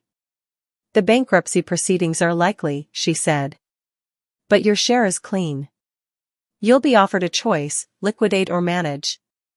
Manage, I said instantly. She paused. That comes with pressure. Reputation. Visibility. Let them see me, I replied. I was done hiding. Zaid and I moved out of the city apartment the following week. Not into a mansion. Not into a penthouse. Into a modest brownstone on a quiet street with lemon trees and soft light. No staff. No security guards. Just us. He built a new office downtown. I started the paperwork for a foundation, one dedicated to protecting young women disowned or shunned by their families for choosing freedom over tradition. I named it the Second Daughter Fund. And then I received a letter. Handwritten. No return address. Inside, a folded photograph of Noura. Not on stage. Not in a gown. In sweatpants. Makeup streaked. Sitting on a bench alone, hands clasped, eyes staring at nothing. On the back, in faint pencil. I never knew what it cost you. I do now. No apology. No signature. Just understanding. It wasn't forgiveness. But it was something. That night, Zaid held me close while the city blinked around us. You did it, he whispered into my hair. I closed my eyes. No. We did. And for the first time in my life, I didn't feel like the daughter waiting to be chosen. I felt like the woman who had chosen herself. For weeks after the estate crumbled, the world asked where I went. The headlines shifted, the pundits quieted, and the vultures moved on to newer scandals. I didn't give interviews. I didn't write a memoir. I didn't sell a single quote. I disappeared from the spotlight on purpose, because this story was never about being seen by strangers. It was about reclaiming myself from the people who never saw me at all. Zaid and I built a new rhythm. Mornings with coffee and silence, afternoons where we worked separately in the same space, evenings filled with quiet dinners, jazz records, and the simple relief of not having to perform. There was no war plan taped to the wall anymore. No stacks of legal binders. No whispered strategy meetings at midnight. There was just peace, fragile and unfamiliar, like learning to walk barefoot after years in armor. We bought a house in a modest neighborhood where no one cared about our last names. There were kids who played on the sidewalks, neighbors who knocked with baked goods, and mailboxes with chipped paint. It felt like another world. And maybe it was. I kept my last name. Not because I wanted to carry their legacy, but because I wanted to redefine it. I didn't need to erase who I'd been. I just had to evolve into who I was meant to be. The foundation became my new obsession. The Second Daughter Fund began with 6 cases, girls from backgrounds like mine, told they were worthless, invisible, problematic. They came with bruised hearts and blank futures. They left with housing, therapy, education, and one thing I never had growing up, validation. One girl wrote me a letter that I kept tucked in my desk drawer. You made me feel like I exist. Thank you for fighting. I read it when I felt the old doubt creeping in, that voice seated by my mother long ago that whispered, "No one will ever follow you." But they were following now. And not because I screamed. Because I endured. Zaid flourished in his new firm. He refused interviews too. The media called us the power couple that dismantled a dynasty and vanished into the fog. We smiled when we read that line in the Sunday paper. It was the first headline that got it right. Then, something unexpected happened. I received a formal donation to the foundation. The name on the check made me go still. Nura. Not through a shell account. Not anonymously. Her name was printed clearly at the top, along with a short message attached. "This should have been yours from the start. Let me give what I couldn't before." I stared at the words for a long time. Not because I forgave her. I hadn't. But because I finally understood her. She wasn't just cruel, she was crafted. Molded into the weapon our parents needed to keep me small. She didn't just take the throne, she was born onto it. And now that it was gone, she had to face herself for the first time. I didn't write her back. I added her name to the donor list under reparations. Zaid asked me that night, "Do you think she's really sorry?" "I think she's broken," I said. And sometimes, being broken is the only way we learn to rebuild right. A few weeks later, I was asked to speak at a university event on women's leadership. It was the same school I once applied to and was told we couldn't afford. Now, they were offering me a stage. I almost said no. Then I remembered all the girls I'd met through the foundation, all the daughters who watched sisters get crowns while they were handed crumbs. I wore a black blazer, no jewelry, and stepped onto that stage like it was mine. "My name is Layla Farouk," I began. And I used to believe power belonged to people with last names carved in steel. I thought power was in palaces, in titles, in legacy. But I was wrong. Real power is the ability to walk away from people who refuse to see your worth, and build something greater without them. The room fell silent. A different silence than the ones I grew up in. This one was full. Alive. I told them everything. The legal war. The betrayal. The wedding in the shadows. The day I lit a match to the past. When I stepped down, the applause didn't feel like applause. It felt like acknowledgement. Like arrival. A month later, the trustee assigned to the estate sent me a request. Would I like to become a permanent board member for the newly restructured foundation, now rebuilt under ethical oversight? I almost said no again. I didn't want to go back. Not to their table. But then I realized this wasn't their table anymore. It was mine. So I said yes. And I took a seat with my head held high. My first motion as a board member was to institute a policy that barred familial connections from sole control of future estate directives. Nepotism wouldn't rule here anymore. My second was to rename the primary wing of the estate scholarship division. I called it the Layla Room. Not out of vanity. But because I needed one girl, just one, to walk through those doors someday and know that someone like her had been here before. Had stood, been knocked down, and stood again. That summer, Zaid and I sat on our small patio while the sun dropped behind the buildings.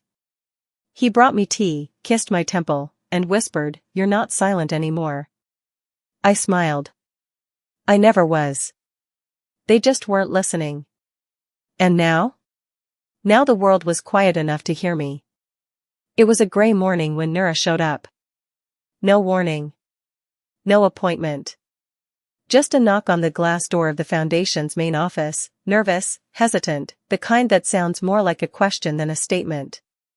I watched her through the window for a moment before opening it, unsure if the knot in my chest was anger or exhaustion.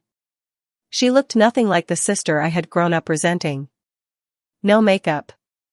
No designer dress. Her hair pulled back in a tight, humble bun. Her eyes hollow, lips pale. Grief had shaped her into something new. "I didn't know where else to go," she said. I stepped aside. "You found the place you once mocked.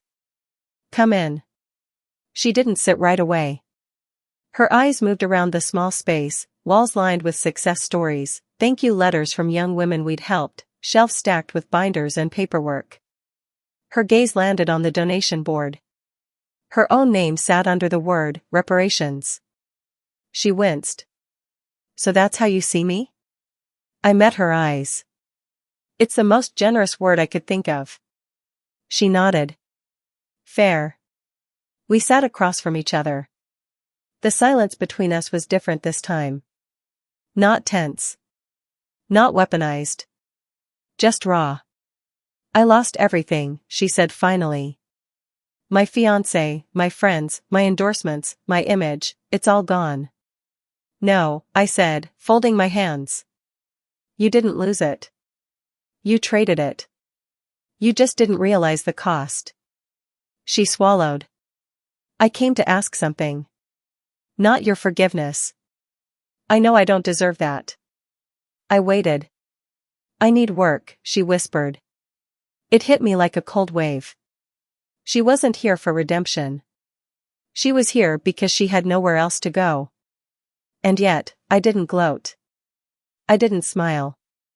I only nodded, slowly. There's a receptionist position available. Entry level. Admin support. It doesn't pay much. I'll take it, she said quickly. You'll earn it, I replied. Her eyes welled with tears, but she didn't cry. She just nodded again. Okay. And that's how Nura Farooq, once the face of elegance, grace, and manufactured perfection, became the woman who brewed coffee and sorted mail in the very space that had been born from her sister's silence. I didn't treat her cruelly. I didn't humiliate her. But I didn't protect her either. She had to live the reality I had survived for years. The first few weeks were difficult. She made mistakes. She flinched whenever a client raised their voice.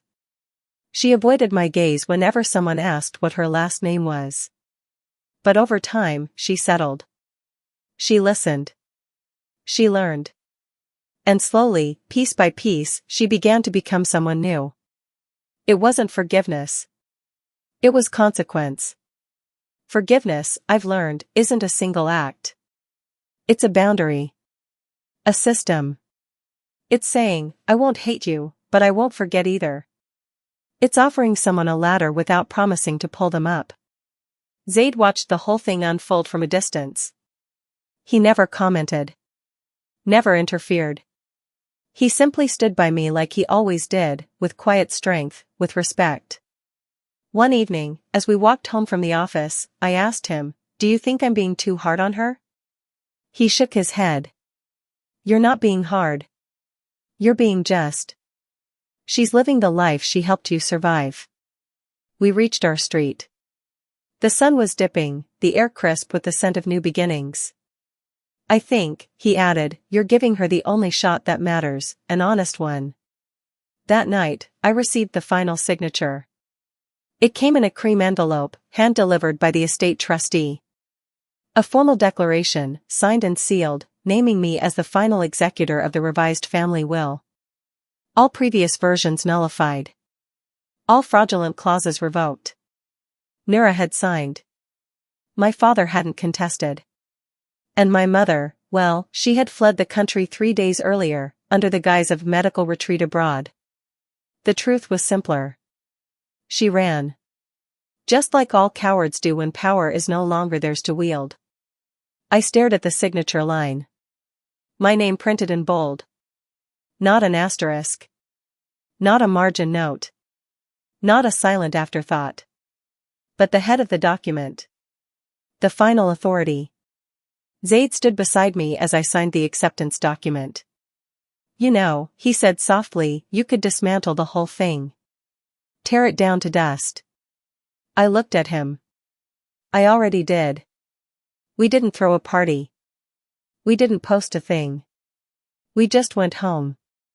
We ordered takeout. We danced in the kitchen. We went to sleep with the windows open and the city breathing around us like a lullaby. And for the first time in my life, I didn't dream of escape. I dreamed of legacy. But not the kind they worshipped. The kind I could be proud of. Built on truth. Built in full light. Built by a girl they tried to break, and who rose, not to destroy them, but to outlive them. It wasn't the flowers that made me pause. It was the silence between the music, the way the air held still like the world was waiting for something sacred. I stood at the edge of the garden, dress flowing around my ankles, a soft breeze catching the edge of my veil. This time, there were guests. This time, there were chairs filled with faces who weren't measuring me. This time, there was light. Zaid stood a few feet ahead, talking to the officiant. Calm, graceful, steady, my anchor. He caught my gaze and smiled, a small, private smile meant only for me. And I smiled back. Not because the cameras were watching. Not because I was supposed to. But because I finally could. This wasn't a ceremony for spectacle. It wasn't revenge repackaged as tradition. This was a renewal. Not of vows. Of self. Because I had married him already, in secret, in silence, in defiance. But now, I wanted to do it in peace. In light. With everything I'd earned standing behind me. As the guests rose and the music began, I walked down the aisle, not toward salvation, but toward celebration. I walked for the girl who once hid in the kitchen during family parties. For the teenager who pretended to be sick so she wouldn't have to sit alone at her sister's engagement. For the woman who was told over and over, "You don't belong." Now I belonged to myself. We stood under a simple archway draped in jasmine and moonlight. No script. No sermon. Just our words. Our truth. I don't need a perfect life, I told him. Just one where I'm never invisible again. Zaid took my hand. And I'll never stop seeing you. We kissed, not because it was time, but because it was right. The applause felt like thunder. The kind I'd always feared. The kind that once belonged to others. But now, it was mine. And as the night wore on, as music swelled and laughter danced around the garden, I looked up at the stars and exhaled the last breath I'd been holding since childhood. This was not the wedding my mother wanted.